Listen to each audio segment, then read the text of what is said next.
Estimados hermanos, hermanas, les saludo en el nombre del Señor en esta mañana que Dios nos permite celebrar esta liturgia en nuestros hogares, compartiendo en unidad de espíritu esta celebración en gratitud a Dios que nos da la vida, a Dios que nos sostiene y nos fortalece día a día. Inclinemos nuestros rostros, invoquemos la presencia del Señor entre nosotros. Dios misericordioso, en esta quietud de la hora de esta mañana, nos dirigimos a ti para invocar tu presencia, aunque sabemos que tú ya estás con nosotros, has llegado primero que nosotros al seno de nuestro hogar, de nuestra familia. Pedimos la inspiración de tu Santo Espíritu para que esta celebración litúrgica en honor a ti, en adoración y exaltación a tu nombre, realmente sea grata delante de tus ojos, saludable, provechosa para nuestro espíritu, para nuestra vida. En el nombre de Cristo Jesús nuestro Señor. Amén y amén. Vine a alabar a Dios, vine a alabar a Dios, vine a alabar su nombre, vine a alabar a Dios, vine a alabar a Dios, vine a alabar a Dios, vine a alabar su nombre, vine a alabar a Dios. Él vino a mi vida en un día muy especial, cambió mi corazón en un nuevo corazón, y esa es la razón por la que digo que vine a alabar a Dios. Vino a mi vida en un día muy especial, cambió mi corazón en un nuevo corazón, y esa es la razón por la que digo que vine a alabar a Dios, vine a alabar a Dios, vine a alabar a Dios.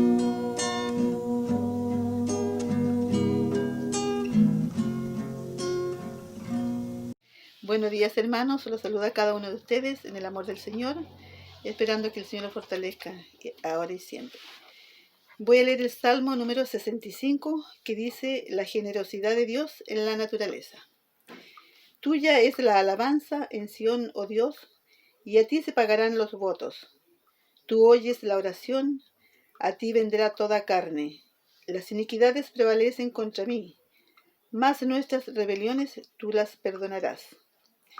Bienaventurado el que tú escogieres y atrajeres a ti, para que habite en tus atrios. Seremos saciados del bien de tu casa, de tu santo templo. Con tremendas cosas nos responderás tú en justicia. Oh Dios de nuestra salvación, esperanza de todos los términos de la tierra y de los más remotos confines del mar, tú, el que afirma los montes con su poder, ceñido de valentía, el que sosiega el estruendo de los mares, el estruendo de sus ondas, y el alboroto de las naciones. Por tanto, los habitantes de los fines de la tierra temen de tus maravillas. Tú haces alegrar la salida de la mañana y de la tarde. Visitas la tierra y la riegas. En gran manera la enriqueces. Con el río de Dios lleno de aguas, preparas el grano de ellos cuando así la dispones. Haces que se empapen sus surcos, haces descender sus canales, la ablandas con lluvias, bendices sus renuevos. Tú coronas el año con tus bienes, y tus nubes destilan grosura. Destilan sobre los pastizales del desierto, y los collados se ciñen de alegría. Se visten de manadas los llanos, y los valles se cubren de grano. Dan voces de júbilo y aún cantan. Que el Señor bendiga esta santa palabra. Amén.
En el nombre del Señor voy a dar lectura en Isaías 55, los versículos 10 y 11.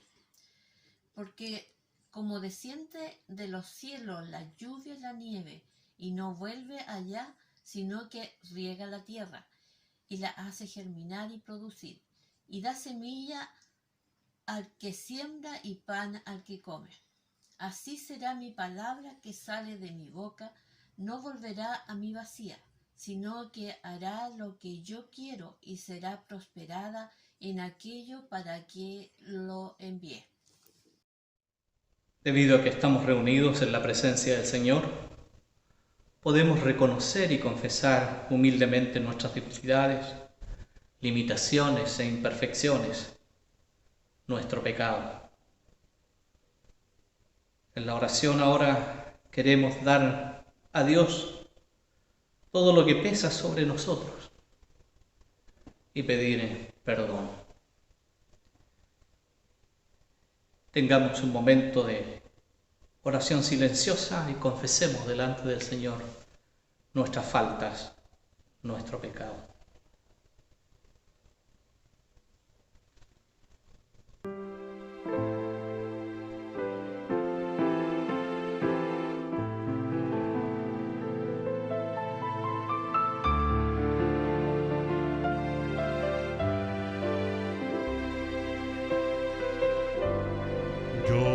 Escucho, buen Jesús, tu dulce voz de amor, que desde el árbol de la cruz invita al pecador.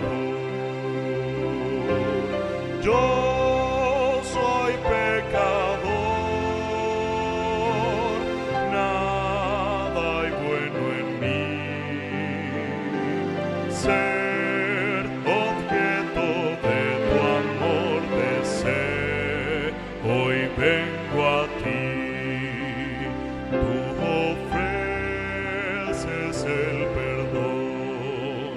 de toda iniquidad. Si el llanto inunda el corazón, que acude a tu piedad. Yo soy pecador, ten de mi piedad. Dame llanto de dolor y borra mi maldad.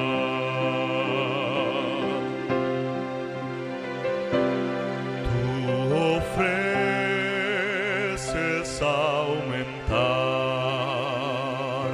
la fe del que creyó, y gracia sobre gracia dar a quien en ti esperó. Creo en ti, Señor, solo espero en ti. Dame tu infinito amor, pues basta para mí. Creo en ti, Señor, solo espero en ti. Dame tu infinito amor, pues basta para mí.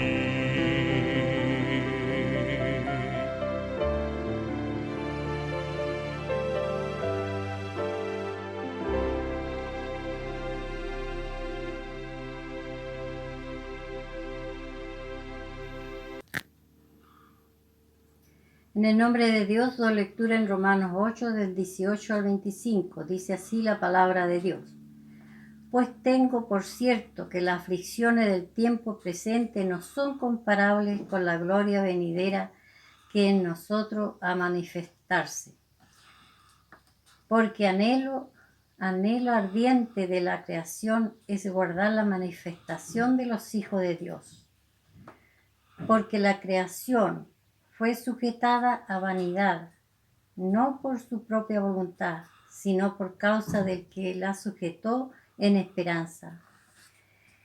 Porque también la creación misma será libertada de la esclavitud de corrupción a la libertad gloriosa de los hijos de Dios. Porque sabemos que toda la creación gime a una, y aún está con dolores de parto hasta ahora. Y no solo ella, sino que también nosotros mismos que tenemos la primicia del Espíritu.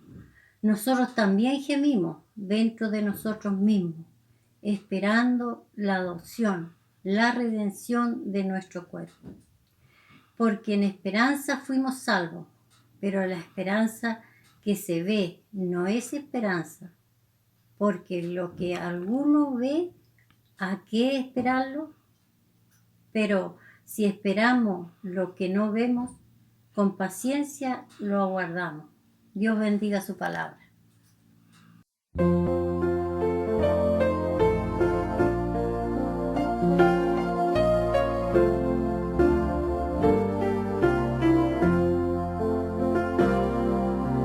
Oh, qué amigo nos es Cristo. Él sintió nuestra aflicción y nos manda que llevemos todo a Dios en oración. Vive el hombre desprovisto de consuelo y protección. Esto es porque no llevamos todo a Dios en oración. Vives débil y caído, cargado de temor y tentación. A Jesús tu amigo eterno, cuenta todo en oración.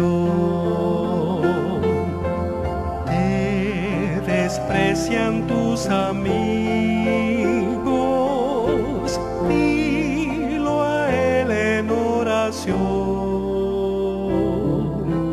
En sus brazos de amor tierno, paz tendrá tu corazón. Jesucristo es nuestro amigo, de esto pruebas nos mostró. Al sufrir el cruel castigo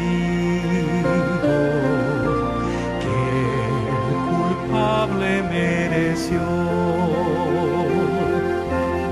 y su pueblo redimido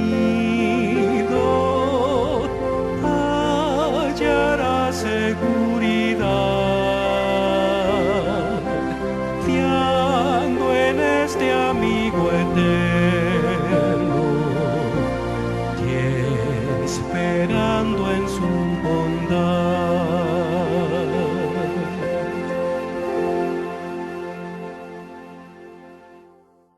Hermanos y hermanas, les saludo en el nombre del Señor y les invito a que hagamos nuestra oración de intercesión.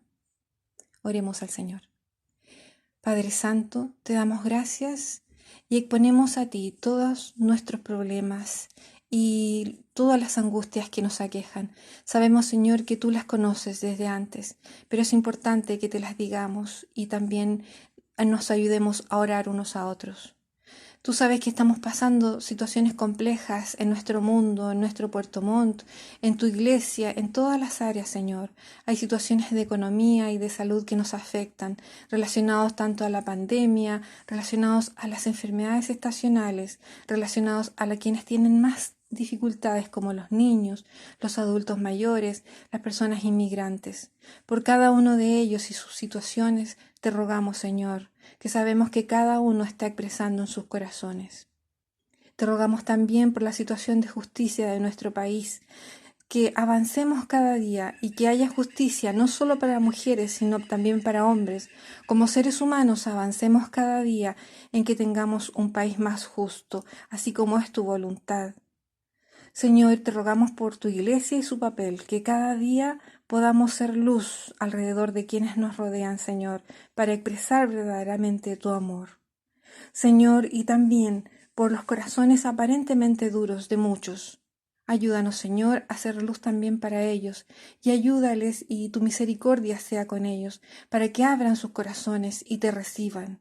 Gracias, Señor, por todo, porque tú nos amas y quieres lo mejor para nosotros. Lo pedimos todo en el nombre de nuestro Señor Jesucristo. Amén. Queridos hermanos, ha llegado el momento para ofrendar. Presentemos nuestras ofrendas delante del Señor, aquello que hemos apartado, guardémoslo para en el momento oportuno hacerlo llegar a nuestro hermano tesorero de la primera iglesia y a nuestra hermana tesorera de la segunda iglesia. Más bienaventurado es dar que recibir, dice su palabra. Así que aquello que hemos reservado, ofrendémoslo al Señor.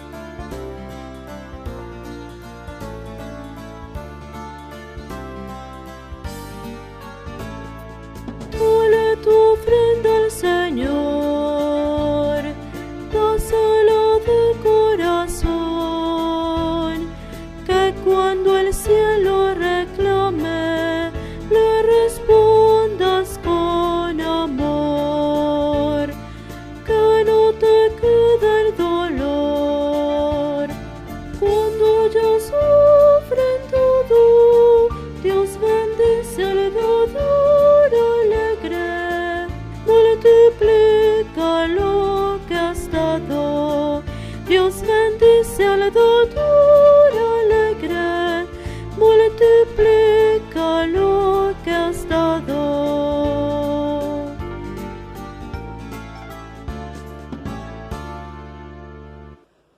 Buenos días, hermanos.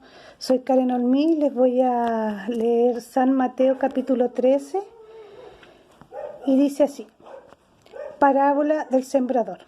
Aquel día salió Jesús de la casa y se sentó junto al mar, y se le juntó mucha gente, y entrando él en la barca se sentó, y toda la gente estaba en la playa, y les habló muchas cosas por parábolas, diciendo: He aquí el sembrador salió a sembrar, y mientras sembraba, parte de la semilla cayó junto al camino, y vieron las aves y la comieron. Parte cayó en pedregales, donde no había mucha tierra, y brotó pronto, porque no tenía profundidad de tierra. Pero salió el sol, se quemó, y porque no tenía raíz, se secó. Y parte cayó entre espinos, y los espinos crecieron y la ahogaron. Pero parte cayó en buena tierra, y dio fruto, cuál a 100, cuál a 70, y cuál a 30 por uno. El que tiene oído para oír, oiga. Amén. Tengan un hermoso día. Que la gracia de nuestro Señor Jesucristo, el amor de Dios el Padre y la comunión del Santo Espíritu sea con todos ustedes. Queridos hermanos y hermanas, inclinemos nuestros rostros, pidamos que el Señor dirija nuestros pensamientos en la meditación de su palabra, la sensibilidad de nuestro corazón para hacernos receptivos a ella. Dios y Padre nuestro, pedimos la inspiración de tu Santo Espíritu para que abra todos nuestros sentidos y podamos comprender tu palabra que tú nos traes en este día, para que nuestra fe sea edificada y fundamentada en nuestra esperanza. En Cristo Jesús nuestro Señor. Amén y amén. En nuestra vida siempre estamos buscando algo. Tratamos de trabajar duro para tener lo que soñamos en nuestra casa, en nuestro hogar. Buscamos la felicidad y con gozo la encontramos en las pequeñas cosas que hacemos y vivimos. Buscamos educar bien a nuestros hijos, cuidar de nuestra familia y de nosotros mismos. Siempre estamos buscando. No es diferente cuando vivimos la fe en Jesucristo. Buscamos en este Dios siempre una fuerza, un espíritu, un consuelo para nuestra vida. Una vida con alegrías, penas, nacimientos, muerte. Siempre buscamos la dirección y la orientación de Dios para andar dentro de la justicia, el amor y el perdón. Nuestra vida es una búsqueda constante y la palabra del Señor está siempre ahí presente, porque es esa luz inspiradora en medio de nuestras vidas. Por eso la palabra del Señor ocupa un lugar central en nuestra liturgia. Y nos llamamos nosotros la Iglesia de la Palabra. Hoy el leccionario nos coloca para nuestra meditación las lecturas que ya hemos escuchado en el libro de los Salmos, en el profeta Isaías, Romanos, carta del apóstol Pablo y en el Evangelio de Mateo. El salmo que hemos escuchado, el Salmo 65, es un himno de alabanza que se cantaba probablemente durante la Pascua, el festival de la primavera, donde el rey, todo Israel y las naciones vienen al templo. Es un himno de 3 estrofas casi iguales. La primera, los versículos 1 al 4, la segunda, los versículos 5 al 8 y la tercera, los versículos 9 al 13. La primera, los peregrinos alaban a Dios por su gracia, que les da la bienvenida a su templo, el Dios santo, el que perdona todos sus pecados. En la segunda, ellos alaban a Dios por su grandeza y su gracia, que se manifiesta en la creación y en la historia, que estableció la tierra como fuente de toda bendición material, mientras calma el rugido de los mares. Y en la historia ofreció a Israel la salvación, mientras calmaba el tumulto de los pueblos. En la tercera parte ellos adoran a Dios por cuidar con su providencia a la tierra, al enviar desde los cielos las lluvias que para la gente significan vida. Esta constante y providencial visitación de Dios indicaba su continuo cuidado por Israel. Un salmo que hace referencia a la cosecha, que glorifica al Dios creador como reflejo de la belleza de la naturaleza. Naturaleza que nos ayuda a comprender algo del carácter de Dios.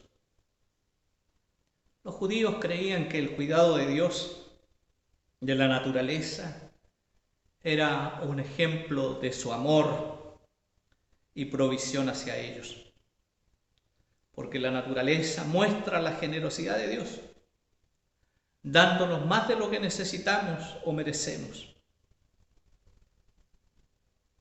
Nos habla de la abundante generosidad y que fruto de ella debe producir también en nosotros un corazón agradecido y generoso, no solo con Dios, sino también con los demás. El texto del profeta Isaías se refiere a una situación muy específica de Israel. Ha llegado el momento de que el pueblo regrese del exilio babilónico a Jerusalén. El profeta comunica esta noticia. A la gente le cuesta acoger y aceptar las noticias. Y el profeta advierte del poder de la palabra. Este pasaje del profeta Isaías 55, 10 al 12, representa el final de la segunda parte del libro de Isaías, conocido como el Deutero Isaías, que va del capítulo 40 al 55. El principio y el final contienen el mismo tema. Israel regresará a su tierra, regresará a Jerusalén. El profeta revela esta palabra del Señor. La vuelta será una vuelta alegre. Incluso la naturaleza participará de esa fiesta. Las montañas manifestarán alegría y los árboles aplaudirán. Para Israel la palabra del profeta debe haber causado sorpresa e incluso duda e incredulidad. El exilio es el castigo que merece Israel. La salida de Jerusalén ocurrió hace tanto tiempo que Israel se acostumbró a la nueva situación. El pueblo de Israel se estableció en la nueva tierra, se casó, construyó casas, se estableció profesionalmente. Babilonia es un reino fuerte que no les permitirá irse así de fácil simplemente.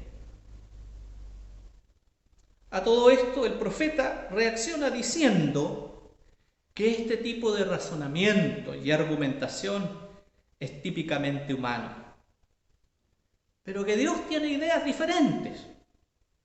Dios ve mucho más allá. Donde los caminos humanos parecen conducir a un callejón sin salida, Dios todavía puede encontrar un camino para ellos. Dios mira desde arriba, y desde arriba las cosas se ven diferentes. Dios puede construir caminos donde en la visión de Israel no existen. Porque la palabra de Dios es poderosa, construye y transforma. No se queda sin efecto, no vuelve a él vacía. Es como la lluvia y la nieve bajan del cielo mojando y fertilizando la tierra y brotando la semilla que da pan al sembrador. Así que la palabra de Dios crea nuevas situaciones, hace que sucedan cosas que aparentemente no podrían suceder. Israel dejará Babilonia y partirá a Jerusalén. La palabra de Dios tiene poder para hacerlo realidad. El tiempo de prueba terminará y comenzará un tiempo de alegría, del cual incluso la naturaleza participará. Todo el mundo de Israel será renovado. Todo cambiará por el bien de Israel y por la gloria de Dios. Por lo tanto, Israel debe creer en esta promesa. Debe buscarla, debe invocarla. La salida para Israel es dejar sus propios pensamientos, dejar sus propios caminos y volverse al Señor para convertirse a Dios y a su camino. Y Dios se compadecerá de Israel. Las lecturas en sí tienen un nexo que las une. Porque San Pablo, escribiéndole a los romanos en el capítulo 8 que hemos escuchado, hace un desarrollo de la situación del hombre y de la creación. Y también habla de un cambio total y radical que se basa en el don del Espíritu. Dice que el hombre está libre de la perdición y la muerte eterna, debido a que tiene ahora como centro de su vida el Espíritu de Cristo y ya no el de la carne. En segundo lugar, también deja en claro que todo el tiempo presente, como el sufrimiento de la creación, son partes integrales de la promesa de la redención. Es la historia del advenimiento y el camino hacia la gloria y la libertad de los hijos de Dios. Y en tercer lugar, señala que nuestra preocupación no tiene sentido, porque Dios mismo ha asumido nuestra salvación. Nuestra certeza de la salvación ya no puede ser sacudida, porque se ha convertido esta en la causa de Dios para nosotros. Y relaciona íntimamente el sufrimiento y la expectativa de la creación con el sufrimiento y la expectativa también del cristiano. Lo que tenemos aquí en este texto del apóstol Pablo es prácticamente una conclusión teológica, donde compara el sufrimiento presente con la gloria venidera. Con esto, él pone la gloria futura como una descripción del mundo futuro. La gloria de Dios será revelada en el último juicio a nosotros. Sin embargo, la comparación de ambas cosas tan diferentes entre sí también tienen diferentes medidas. El sufrimiento presente que Dios distribuye y la promesa de gloria tienen diferentes pesos. Si la gloria futura alguna vez será revelada, ocurrirá por la voluntad de Dios. Y con eso se dice también que ella está presente en Dios.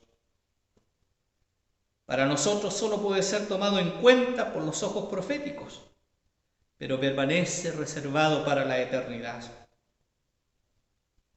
Esta es una confesión del apóstol que la asume como parte de su teología, utilizando algunas ideas apocalípticas para ello. La tensa expectativa de toda la creación se centra en la revelación de los hijos de Dios. Sabemos que toda la existencia humana está íntimamente ligada a la naturaleza en su totalidad. Y como no es algo inagotable, la creación en su conjunto también sufre de la explotación indiscriminada. Por eso en su conjunto anhela un cambio. Y esto solo sucederá cuando los hijos de Dios sean revelados. La revelación a su vez debe entenderse como la glorificación de ellos, y desde el punto de vista apocalíptico está estrechamente ligada a la renovación de la creación en su conjunto. El texto nos habla de que la creación fue sometida a la vanidad y a la inutilidad, la falta de contenido, desorden, lo que es fugaz. Ya no se presenta la creación como lo que realmente es decir, como creación, como consecuencia, está condenada al deterioro. Y esto no es por obra de la creación misma, sino, como el texto lo dice, por quien la sujetó a esta condición. El apóstol quiere llamar la atención diciendo que es Dios mismo quien está trabajando también por la redención de la creación.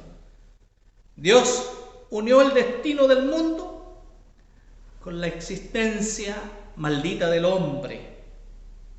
Por cuanto todos pecaron, están destituidos de la gloria de Dios. La consecuencia del pecado trajo consigo también implicancias para la creación. Pero de ahí también, a la luz de la fe, está la expectativa y la esperanza de la misma creación que gime con dolores de parto, esperando el día de su redención. La creación no solo será tomada de su estado de esclavitud, sino que también participará de la liberación de los hijos de Dios. Porque la muerte y la perdición en que este mundo tiene poder no existirán en el nuevo cielo y en la nueva tierra. Dios mismo se asegurará de que esto no suceda. Por eso la queja de la creación, el anhelo, este gemido, no está exento de esperanza.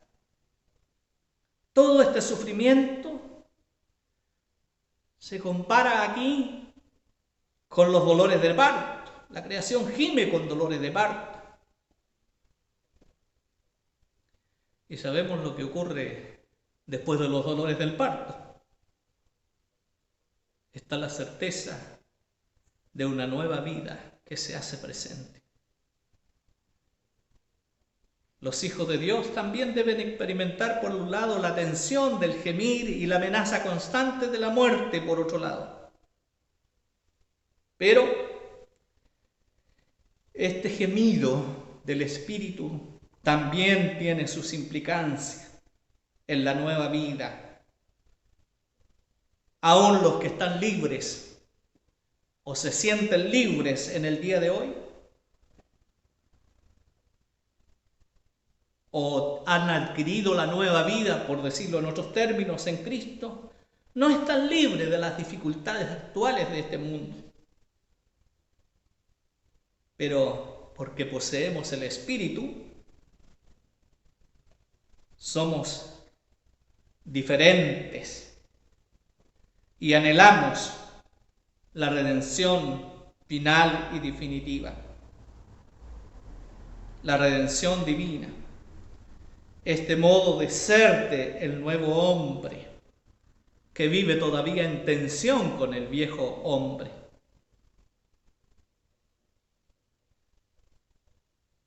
Los cristianos también estamos involucrados en la situación imperfecta del mundo con todas sus consecuencias. Y es por eso sus gemidos y lamentos. también están legitimados. La creación y los cristianos somos portadores, por lo tanto, de esperanza y de redención, según el apóstol Pablo. Y es importante que tengamos en consideración y en cuenta esto, porque a partir de el nuevo nacimiento, a partir de esta relación que tenemos con Cristo, existe en nosotros el Espíritu de Cristo que habita en nosotros, a pesar de que estemos sujetos todavía a sufrimiento de este mundo, estemos envueltos dentro de esta tensión, pero todavía está aquello por lo cual el apóstol pone siempre su mirada, lo que está por delante.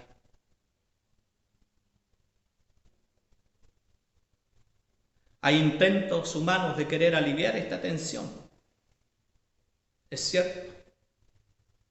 Sin embargo, el texto quiere demostrarnos que Dios mismo está interesado y está obrando para destruirlo finalmente. Por lo tanto, todo está en las manos de Dios. El tiempo pasado, el presente y el futuro.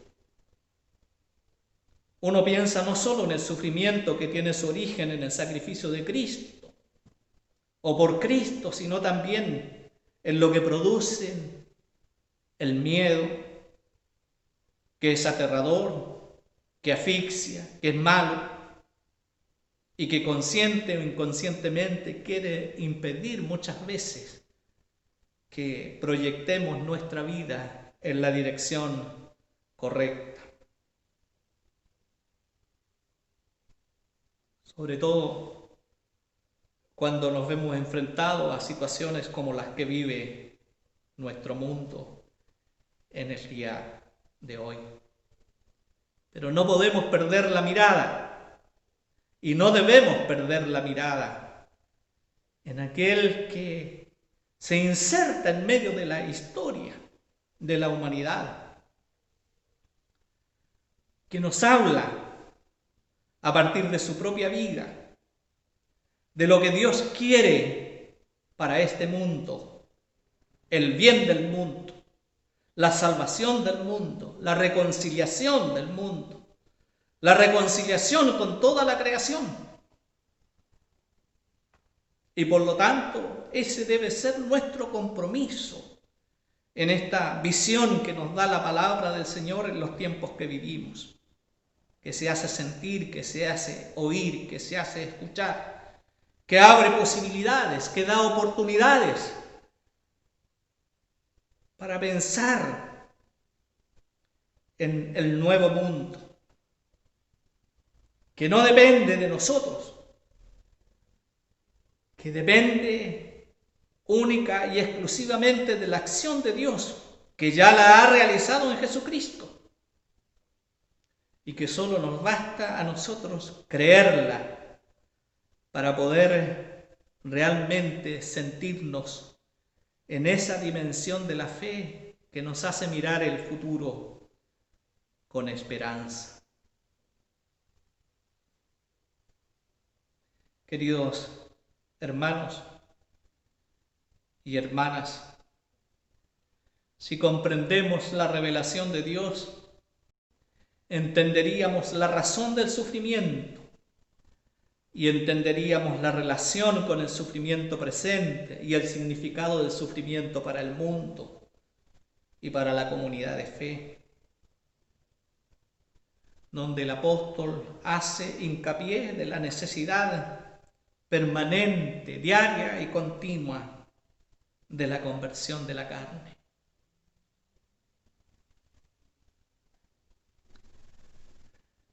Y el texto del Evangelio, un texto muy conocido que se encuentra en los 3 evangelios sinópticos, Mateo, Marcos, Lucas, donde el texto es casi idéntico, solo con algunas diferencias menores. Y es interesante la comparación entre la semilla y la palabra. Ambos son frágiles en su apariencia, pero ambos producen un gran efecto. Esta es la palabra de Dios, que es Cristo.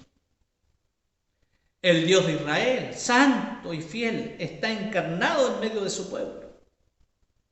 El Verbo que se hace carne en Jesús de Nazaret. Dios se identifica con este hombre en la relación padre e hijo.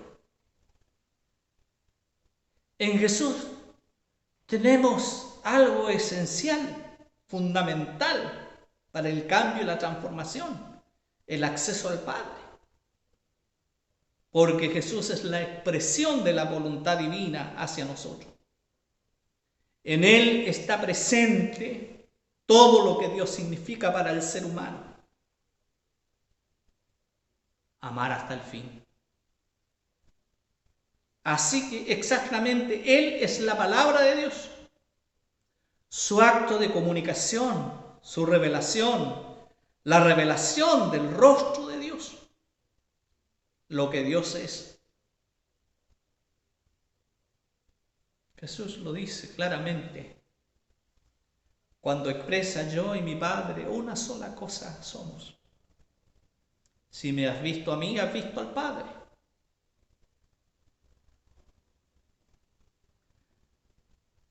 En este sentido que la palabra de Dios fue y es.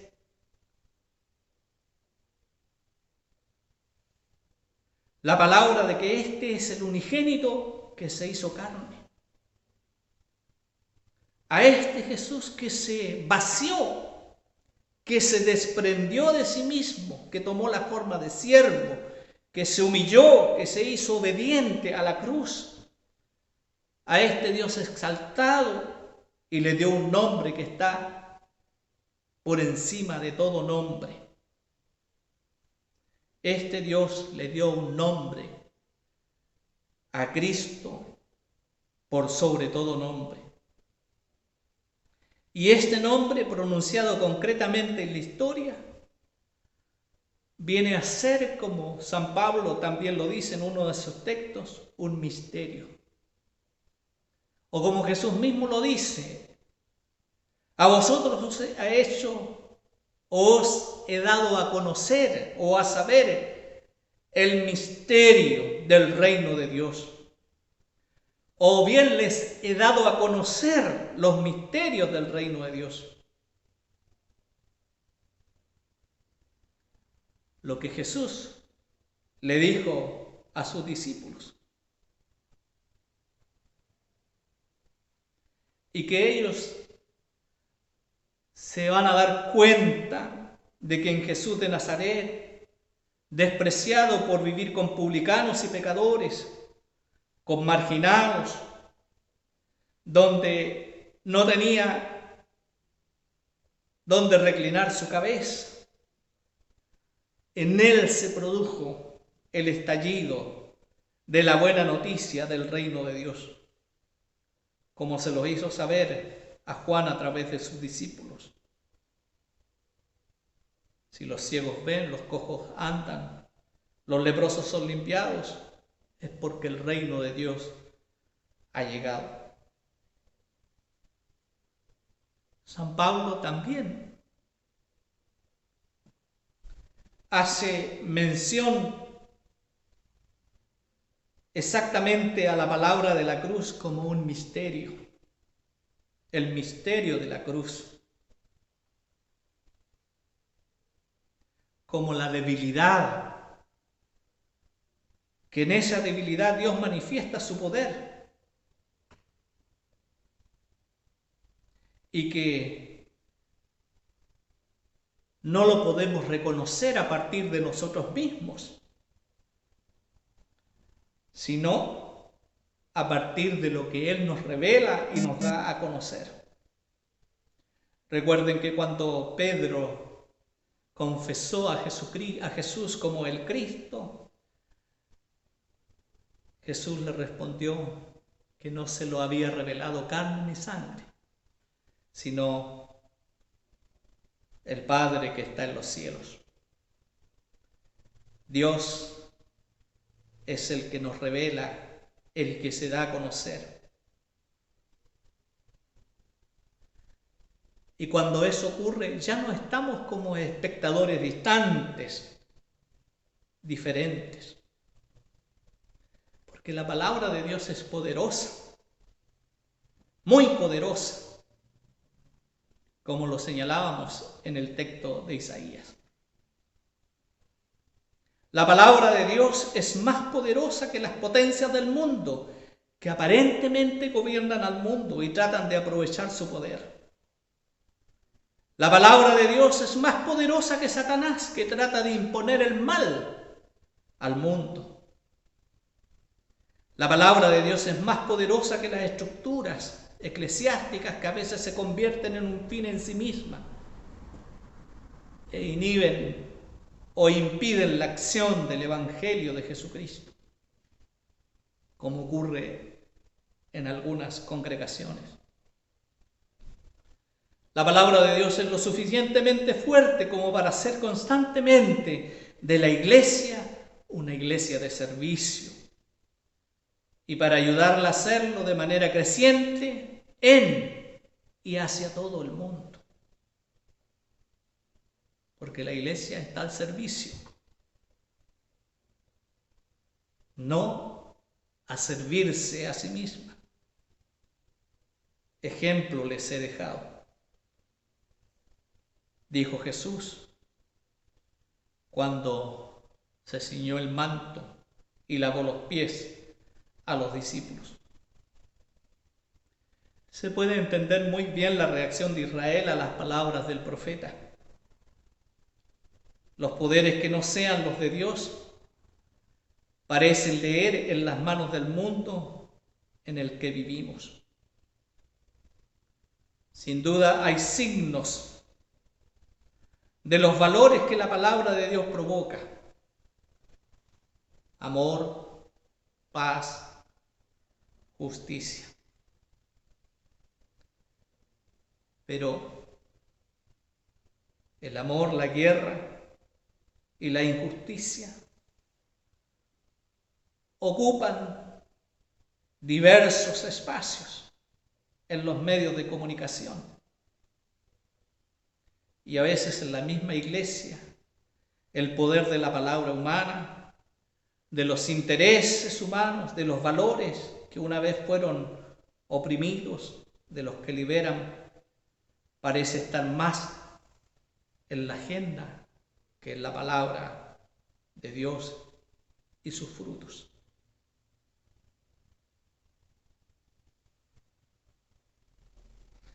En mi propia vida y en mi propia fe, parece haber más mis propios planes, valores, sentimientos de impotencia y frustración, que alegría, que coraje, que esperanza. En nuestro mundo lleno de problemas sociales, políticos, económicos, sanitarios, religiosos, la situación es aún más desfavorable cuando se tiene en cuenta que las causas de una parte de los problemas en los que vivimos están fuera de nosotros y en manos de fuerzas que a menudo ni siquiera somos capaces de identificar. La iglesia de hoy se encuentra en una situación diferente a la de Israel en su tiempo. Israel fue llamado a vivir el reino de Dios en Jerusalén y los alrededores. Desde el Nuevo Testamento, la iglesia es enviada a todo el mundo para proclamar y vivir el reino de Dios. No creo que puedas decir que el objeto es diferente, pero la estrategia es distinta. Israel regresó a su tierra para vivir su condición como el pueblo de Dios en la tierra que Dios les había dado. La iglesia del Nuevo Testamento es enviada por todo el mundo para establecer la realidad del reino de Dios en todo este mundo. No en una tierra determinada o desde una tierra fija, sino siempre en tierras nuevas, donde la realidad de Jesucristo no se conoce y donde esta realidad no se experimenta concretamente. Ir por todo el mundo y anunciar la buena nueva del Evangelio, haciendo discípulos y enseñándoles. En el caso de Israel, la palabra de Dios demostró ser poderosa, a pesar de todas las apariencias en sentido contrario. Israel regresó a su casa. Ciro, el emperador persa, permitió que Israel regresara a su casa. En el Antiguo Testamento y en el Nuevo Testamento hay muchos otros ejemplos, cómo la palabra de Dios supera los obstáculos que son difíciles de superar. También en la historia de la Iglesia y de los pueblos hay signos de victoria de la palabra sobre los poderes que desafiaron los valores de Dios. Pero ninguno de estos ejemplos en la Biblia o fuera de ella pueden ser vistos como una prueba lógica e intelectual de este tipo de fenómeno. Ninguno de los ejemplos puede aparecer como prueba de la acción de Dios a través de su palabra. Tanto el ejemplo de nuestro texto como los de otros textos bíblicos, así como los que están fuera del texto de la Biblia, pueden ser signos solo para la fe. Solo la fe tiene un ojo para la acción de Dios en la historia de Israel y también en nuestros días. Por lo tanto, todos los signos de amor e injusticia en el mundo tampoco son pruebas contra la acción de Dios en el mundo. La fe no se gana con pruebas lógicas, intelectuales, matemáticas, filosóficas o de la lucha frente a frente. Uno puede y debe escuchar la palabra de Dios a pesar de todas las apariencias en sentido contrario. Uno puede y debe buscar a Dios a pesar de todas las apariencias lógicas en sentido contrario. Y con fe entonces hacemos experiencias en la vida y a través de las cuales uno se da cuenta de que la mano de Dios tiene sentido en la vida de nosotros, donde por nuestra lógica eso no fue posible. Podríamos contar muchas experiencias de esa naturaleza, pero así es.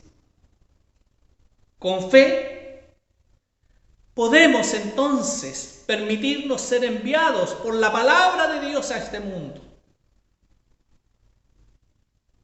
Gracias a Dios podemos decir que en nuestra iglesia hay indicios de esta naturaleza cuando establece prioridades en la evangelización, en la enseñanza, en el servicio, en la comunión. Hay una preocupación por unir en torno a estos objetivos a toda la iglesia, todas sus fuerzas, todas sus estructuras, todos sus ministerios. Los momentos que vivimos nos desafían a una visión y a una acción más dinámica. Y creo que debemos dar gracias a Dios por la manera en que estamos enfrentando esta crisis sanitaria, alimentando nuestra fe a través de estas redes, de esta plataforma de comunicación, estando al tanto de lo que acontece en nuestro entorno, sensibilizando nuestro corazón ante el drama que viven muchos de nuestros compatriotas. pero tampoco debemos sorprendernos de las polarizaciones que muchas veces se dan en torno a lo que acontece, lo que muestra ciertamente nuestras imperfecciones humanas. No podemos olvidar que somos justos y pecadores al mismo tiempo. La situación de pandemia nos ha mostrado nuestra fragilidad humana en todas las direcciones, dejando en evidencia también la fragilidad de la fe, de los principios, del reino, de los valores, del reino de Dios, que son y deben ser siempre la motivación principal de nuestra acción en el mundo. Esta realidad ha dejado al descubierto nuestras carencias. Nos deben llevar a dejar lugar a Dios en lo más hondo de nuestro corazón para seguir el camino que Él nos indique, al cual Dios nos desafía permanentemente a buscar y encontrar. Buscar a Dios, mientras tanto puede ser hallado. Llamarle, entre tanto, Él está cercano. Lamentablemente hay sectores que no están haciendo nada para salir de Babilonia. Se establecieron allí y no quieren salir. No quieren irse. No quieren enfrentar el nuevo desafío que está por delante. Dios quiere usar a su iglesia para que anuncie la buena noticia, para que dé a conocer su palabra, para que promueva el amor, la solidaridad, la justicia, la paz, para que en nuestro entorno se pueda conocer las palabras y contenidos del Evangelio de nuestro Señor Jesucristo. En medio de esta realidad sufriente de mucha insensibilidad de algunos sectores, Dios nos desafía a ser instrumentos de transformación de esas formas endurecidas de concebir la vida humana, centrada en el individualismo y en el ráscate con tus propias uñas. Dios quiere hacer de nosotros instrumentos para contribuir a una sociedad basada en el principio del amor solidario, del amor que se desprende a sí mismo, de compromiso, de entrega, de servicio al más débil. Es cierto que no vamos a construir el reino de Dios, pero podemos contribuir para que la sociedad actual no siga dominada por los valores tan flagrantemente opuestos al reino de Dios y a la voluntad de Dios como lo es en el día de hoy. Tenemos que preguntarnos con toda sinceridad, ¿cuáles son los caminos que debo abandonar? ¿Cuáles son los caminos que nos distancian de Dios y de nuestro hermano? ¿De qué tengo que convertirme? ¿Dónde y cómo debo buscar al Señor con toda sinceridad? Es cierto, nadie se renueva completamente de la noche a la mañana, pero la realidad nos desafía a la conversión si queremos que Dios reine en medio de su mundo. Si queremos ser luz y sal de la tierra, obedientes a la palabra de Dios y no desobedientes a ella.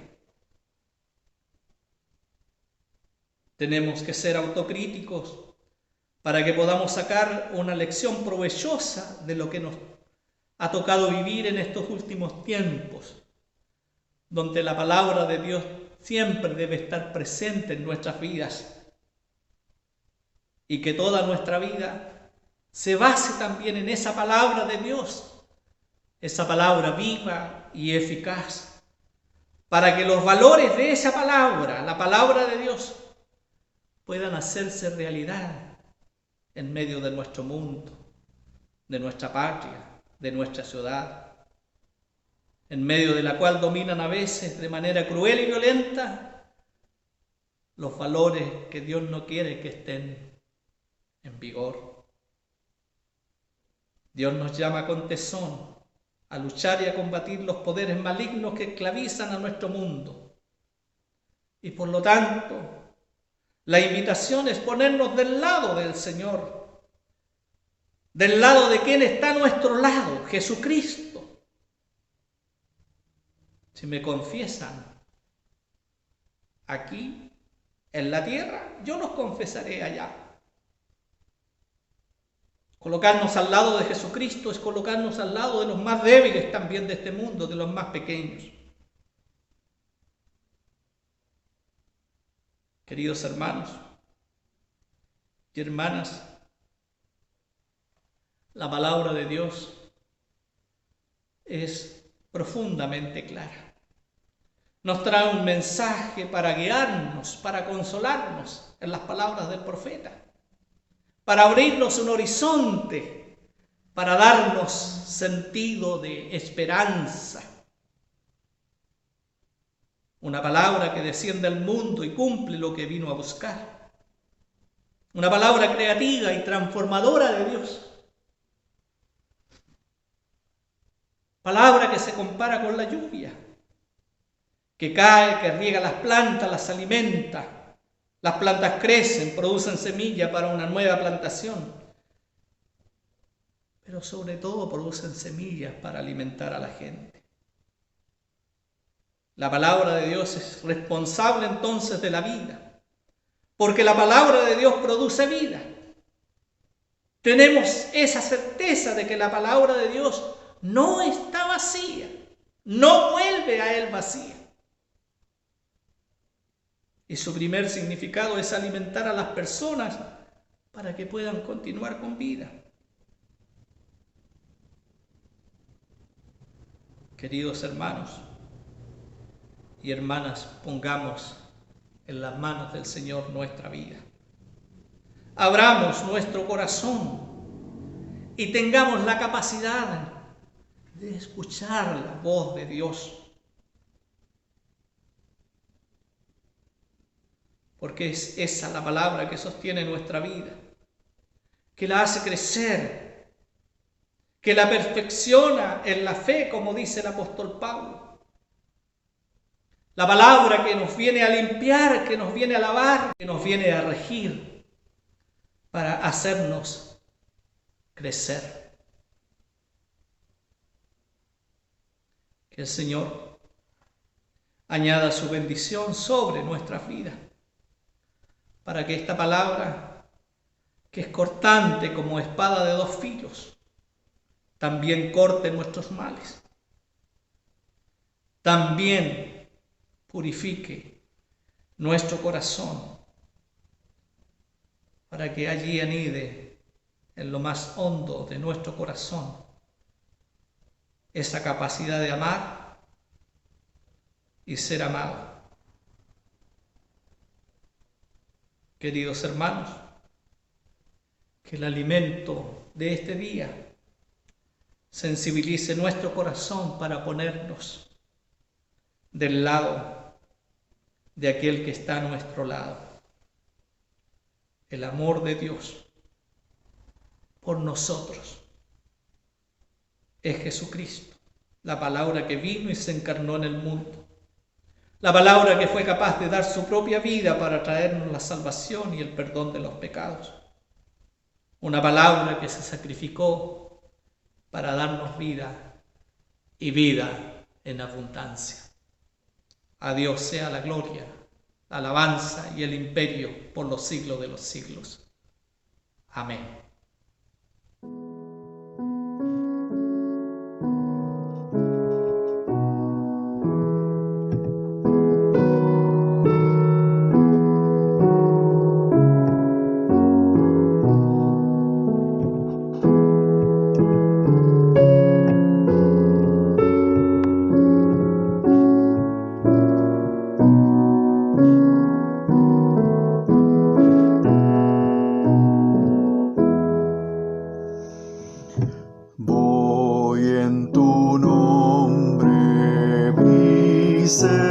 Señor, a realizar hoy mi deber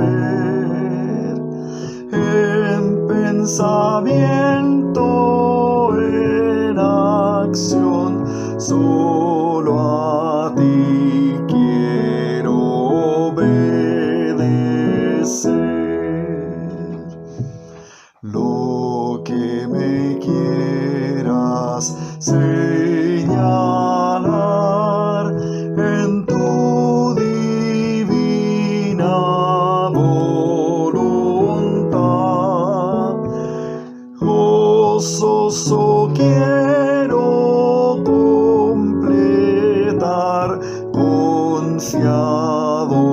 siempre en tu bondad.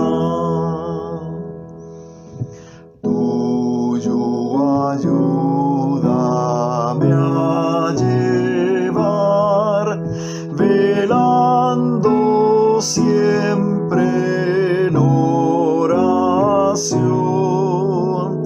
y contemplando sin cesar la gloria de tu salvación.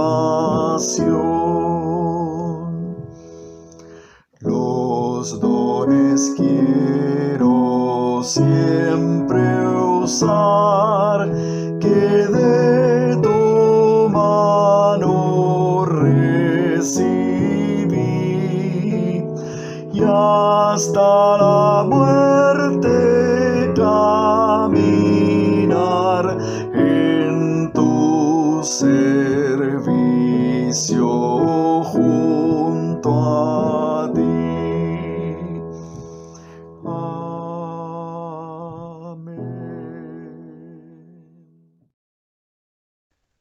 Así estamos llegando al final de nuestra liturgia, de haber honrado al Señor en el compartir juntos, en la distancia, pero unidos en el mismo espíritu.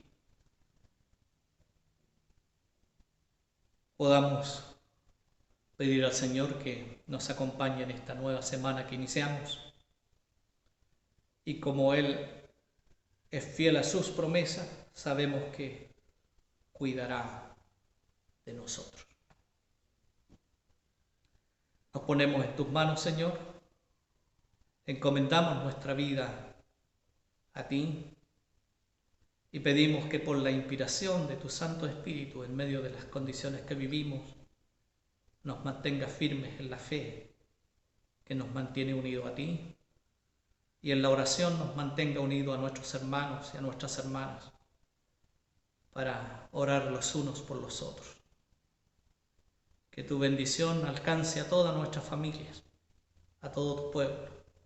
La bendición de Dios Padre, Hijo y Espíritu Santo, ahora y eternamente.